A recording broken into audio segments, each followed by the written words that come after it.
Yes, I definitely think that it's possible for the Nets and Kevin Durant to win a game, win the series without Kyrie or without Harden. But, I think one is going to take KD being great, but two, this is going to be a team-wide shift that's needed.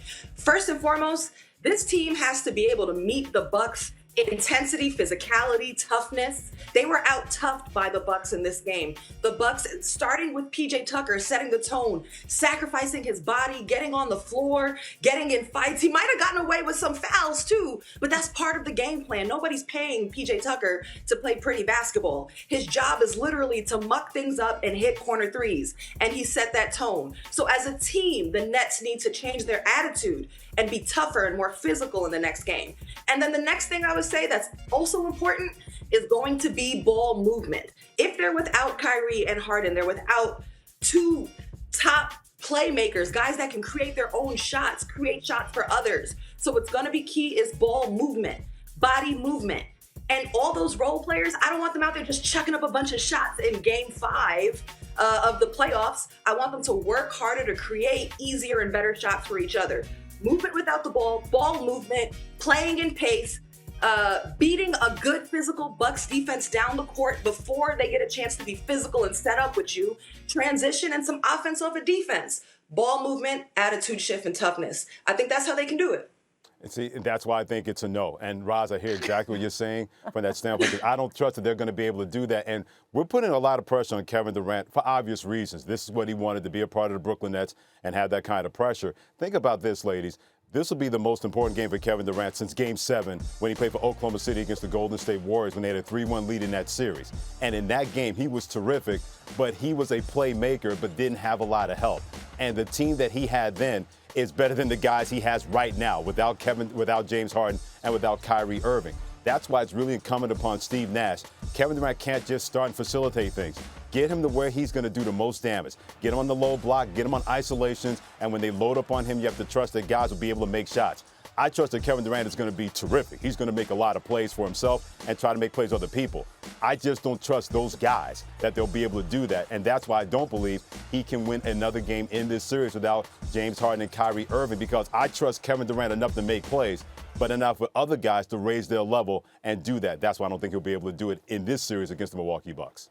Freddie, you don't trust these guys to move the basketball? I mean, let's not forget that the Big Three actually only played, 7 games together? We've said it all year round. They've been on the floor without their star power. I think Ros laid it out perfectly. Attitude adjustment and ball movement. To me, moving the basketball is quintessentially one of the simplest things to do in the game. And if you're asking me, can they execute an offense that includes some more motion so that ultimately it still ends up in the hands of Kevin Durant?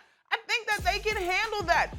The idea that this team cannot step up to the occasion in terms of playing tougher, to me, Freddie, that's wild, bro. Like, they can play tougher. There's another level to go. And all of a sudden, we're acting like this Milwaukee Bucks team has been steamrolling the Brooklyn Nets this entire series.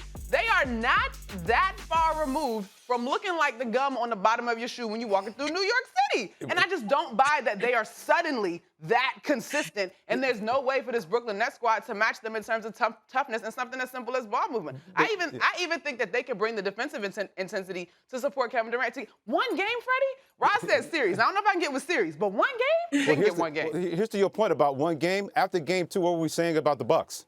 When they lost by 39. People said they had no chance of winning the series. So if we're going to use the one-game theory, then we got to apply to both of these situations here. All of a sudden, you're trying to tell me that, okay, one game later, that the Brooklyn Nets are going to find their shooting stroke, and you're thinking that Landry Shamet, Joe Harris, who's been terrific, who's not been terrific in this series, other people are going to step up. That's asking a lot of those guys, because we have to remember the genius of Kyrie Irving and James Harden. You can overcome James Harden. You still have Kyrie Irving and Kevin Durant on your basketball team. But not having both of those guys and say, hey, Kevin Durant, go out there and lead the way. And we got Mike Jones, Freddie, we got Blake Griffin and all those guys. You can have all the ball movement you want, but if guys aren't making shots, then it doesn't matter. And then you play right in the hands of the Milwaukee Bucks. This is more about the Brooklyn Nets, not the Milwaukee Bucks. Talk to him about KD's greatness. Talk to him, Ros. Let's talk to him. Let me tag in, sis. Can I tag? Yeah, please. You win. Go. No, but Freddie, this is a team that has only seen KD, Kyrie, and Harden play 8 total games together this season. It's not like any of this is brain surgery or something brand new to them, suddenly having to step up and deliver. without those big three even being on the court together, they still managed to be second in the East. You know, you bring up Joe Harris, who has yet to find his stroke in this series. I think he's shooting just above 20% in this series. He's supposed to be one of the top 3-point shooters in the whole league. I think the types of shots that are being created are important, and how they're creating good and hunting for great shots is important. And I keep coming back to ball movement. Basketball is a simple team game. You look at the 2 wins that the Nets had. They were averaging like 27, 26 assists per game. And the 2 losses, they're way down around 17 assists. You know, so you're talking about a difference in play creation and also creating some offense off of defense, making the game easier for each other. And then to come back to defending Kevin Durant, when you look at the way they were running offense once Kyrie was out, Coach Nash said it himself. The team looked predictable. They were giving a rock to KD, and it kind of looked like, please make something happen, Kevin.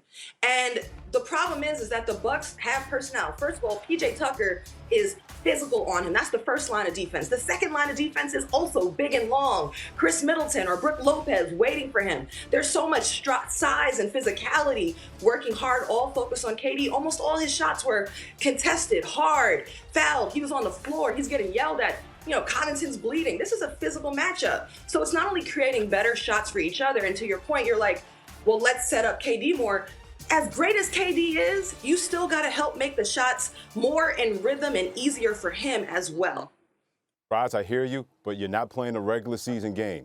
This is playoff pressure in a Game 5 that's going to feel like a Game 7. So based on what you and Monica are trying to convince me, and let me give you credit, you're not convincing me at all, but it's a nice try by both of you. In this situation, I expect Kevin Durant to be great. I expect Kevin Durant to get 35 and 40. But where's the other 20? Where's the other 15? Where's the other 18 going to come from? Were those guys that he has right now part of this basketball team in this series with that playoff pressure going into Game 5? And I know they're playing at home. That is asking a lot of those guys. Thanks for watching ESPN on YouTube. For live streaming, sports, and premium content, subscribe to ESPN+.